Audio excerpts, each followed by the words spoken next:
തന്നിൽ നായക, എന്നും നീ തന്നെ എന്നെ കാവൽ ചെയ്യുന്നവൻ.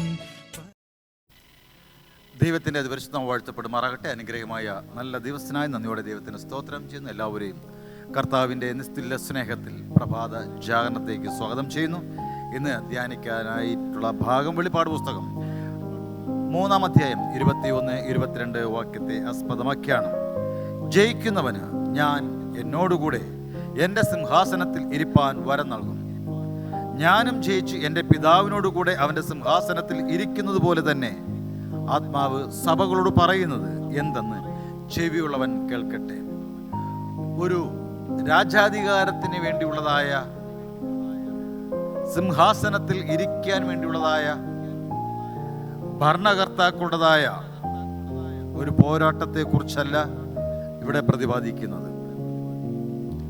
ചരിത്രം പരിശോധിക്കുമ്പോൾ 15-ാം നൂറ്റാണ്ടിൽ ബ്രിട്ടീഷ് സിംഹാസനത്തിനായി 2 കുടുംബങ്ങൾ രക്തരൂക്ഷിതമായ യുദ്ധം ഏതാണ്ട് 3 പതിറ്റാണ്ടുകളോളം നടത്തപ്പെട്ടതായി കാണാൻ സാധിക്കുന്നു.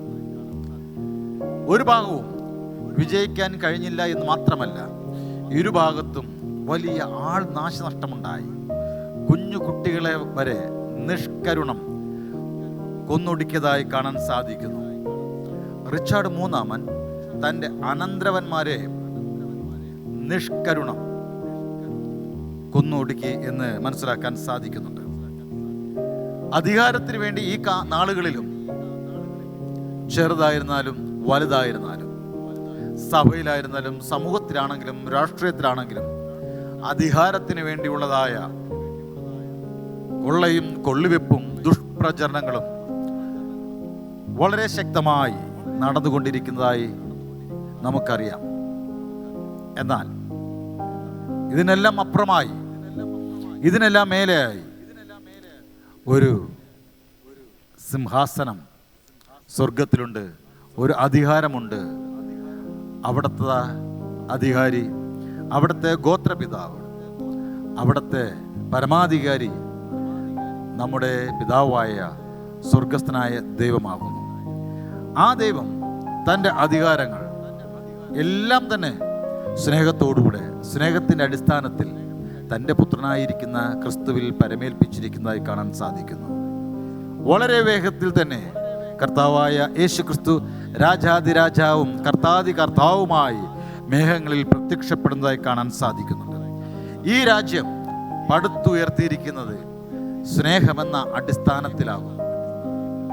വ്യക്തിവൈരാഗ്യങ്ങളുടെയോ വിദ്വേഷത്തിൻ്റെയോ രക്തച്ചൊരിച്ചിലിൻ്റെയോ ഒന്നും അല്ല അതിന് അമൂലാധാരമായിരിക്കുന്നതെന്ന് കാണാൻ സാധിക്കുന്നു. യഹോവ എന്നും എന്നേക്കും വാഴും എന്ന് പുറപ്പാട് പുസ്തകം 15-ാം അധ്യായം 18-ാമത്തെ വാക്യത്തിൽ പ്രതിപാദിക്കുന്നതായി കാണാൻ സാധിക്കുന്നുണ്ട്. അവിടെ പരസ്പര വിരുദ്ധമായിരിക്കുന്നതായ ചിന്തകളോ ആശയങ്ങളോ അല്ല, അതിനപ്പുറമായി സ്നേഹത്തിൻ്റെയും ഏകത്വത്തിൻ്റെയും ആത്മീയതയുടെയും ദൈവീകതയുടെയും പരിശുദ്ധിയുടേതായ അടിസ്ഥാനങ്ങളിലാകുന്നു ആ രാജ്യം കെട്ടിപ്പടുത്തുയർത്തിയിരിക്കുന്നത്.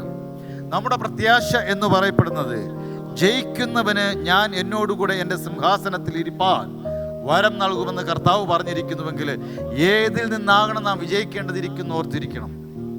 ഇവിടെ ആരോടെങ്കിലും പൊരുതി രക്തച്ചൊരിച്ചിലുകൾ ഉണ്ടായി ജീവഹാനി വരുത്തി സമസൃഷ്ടങ്ങളെ, സഹജീവികളെ കൊന്നൊടുക്കിയിട്ടല്ല എന്നതുകൂടെ നാം ഓർത്തിരിക്കണം. കർത്താവ് വിജയിച്ചത് തന്നെ തൻ്റെ മക്കൾക്കായി, മാനവരാശിക്കായി ജീവൻ ബലിയർപ്പിച്ചുകൊണ്ട് ക്രൂശിലെ യാഗത്തോടുകൂടെ താൻ തൻ്റെതായ പ്രവൃത്തിയുടെ വിജയം ലോകത്തോട് വിളിച്ചറിയിച്ചുകൊണ്ട് തന്നെയാകുന്നു ആ സിംഹാസനം കരസ്ഥമാക്കിയത്. ആയതുപോലെ നാമും ഈ ദുഷ്ടാത്മ സേനയോടുകൂടെ, ലൗകികതയുടെ വൈകൃതങ്ങളോടുകൂടെ പൊരുതി ആത്മീയതയിൽ നാം നിലനിന്നുകൊണ്ട് ആ സ്വർഗലബ്ധിക്കായി നാം പൊരുതണം. നാം നമ്മോട് പൊരുതണം. നമ്മളിൽ ഉണ്ടാകുന്നതായ കാമക്രോധ മോഹാദികളെ തച്ചുടച്ചുകൊണ്ട് നിത്യതയിൽ പ്രവേശിക്കുവാൻ ആ കർത്താവ് യേശു ക്രിസ്തുവിൻ്റെതായ പാത പിൻപറ്റി ആ സിംഹാസനത്തിന് ഉടമകളാകുവാനുള്ളതായ പരിശ്രമമായിരിക്കണം നമുക്കുണ്ടാകേണ്ടത്. അവർ അവന് കുഞ്ഞാടിൻ്റെ രക്തം ഹേതുവായിട്ട് തങ്ങളുടെ സാക്ഷ്യവചനം ഹേതുവായിട്ടും ജയിച്ചു എന്ന് വെളിപ്പാട് 12:11 പ്രതിപാദിക്കുന്നു.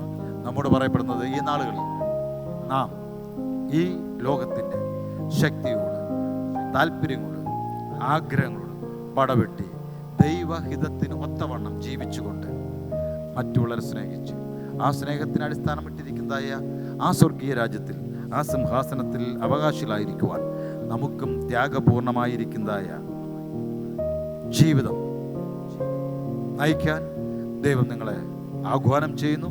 അതിനായി ദൈവം നിങ്ങളെ അനുഗ്രഹിക്കുമാറാകട്ടെ. ആമേൻ. നമുക്ക് പ്രാർത്ഥിക്കാം. സ്വർഗീയ പിതാവേ, നല്ല ദൈവമേ, അനുഗ്രഹമായ നിമിഷങ്ങൾക്കായി സ്തോത്രം. നൽകിയ വചനത്തിന് സ്തോത്രം. സഹോദരങ്ങളെ ചേർത്തണച്ചുകൊണ്ട് സ്നേഹത്തിന് അടിസ്ഥാനമിട്ട് പടുത്തുയർത്തിയിരിക്കുന്നതായ സ്വർഗീയ സിംഹാസനത്തിൽ അവിടത്തേതായ പുത്രൻ നൽകുന്നതായ ആ വാഗ്ദത്ത ഭൂമിയിൽ ആയിരിക്കേണ്ടതിന് ഞങ്ങൾക്ക് ഓരോരുത്തർക്കും അവിടെ നിന്ന് ഒരുക്കിയിരിക്കുന്നതായ ആ വാസ്തലത്തിൽ പ്രവേശിക്കുവാൻ, സ്നേഹത്തിൻ്റെയും സാഹോദര്യത്തിൻ്റെയും സമത്വത്തിൻ്റെയും ത്യാഗത്തിൻ്റെയും സാക്ഷികളായി ഈ ദേശത്ത് വാഴുവാൻ, പ്രവർത്തിക്കുവാൻ, ജീവിക്കുവാൻ അവിടുത്തെ ഓരോ മക്കളെയും അവിടുത്തെ ആത്മാവിനാൽ ശക്തീകരിക്കുകയും ആ നിത്യത്തിലേക്ക് ചേർക്കുകയും ചെയ്യണമെന്നും യേശുവിൻ മഹത്വമുള്ള നാമത്തിൽ അപേക്ഷിക്കുന്നു. പ്രാർത്ഥന കേൾക്കണം നല്ല പിതാവേ. ആമേൻ.